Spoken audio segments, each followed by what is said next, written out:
العسكرية ربما التي قد تقع لا سمح الله؟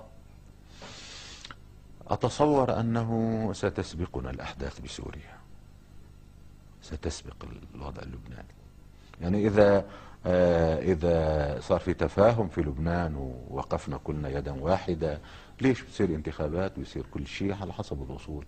أما إذا بقينا هيك يعني كل واحد مترس على الثاني وكل واحد عم يقوس على الثاني، لا، نحن رايحين لا يبقى لا لبنان ولا دولة ولا أي شيء. وبالتالي هم المعرضون. يعني اليوم كيف نحن حلفاء سوريا الشيعة ويمدون بالسلاح وبالإمكانيات وبالدعم، غدا ستأتي سوريا بالعكس ونصبح مطاردون سوريا نحن.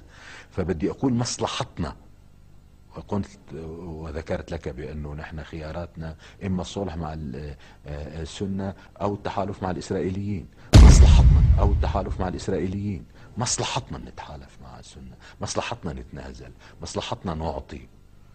وأؤكد وأتمنى على سيد خامنائي أن يعيد النظر، وأن يعيد النظر وبسرعة، لأنه ممكن بعد أيام يصير هذا الحكي في غير مكانه.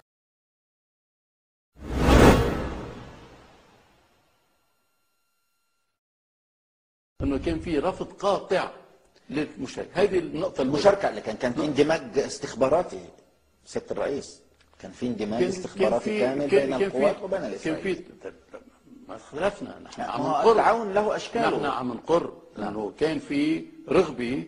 نحن ما فينا نتخلص من منظمه التحرير في ذاك الوقت، وما ننسى انه قبل ما يوصل الجيش الاسرائيلي على بيروت كان بجنوب كان عم بكبوا له الارز والرياحين بالجنوب. قد ما عانوا بيروت كان بجنوب كان عم بكبوا له الارز والرياحين بالجنوب. قد ما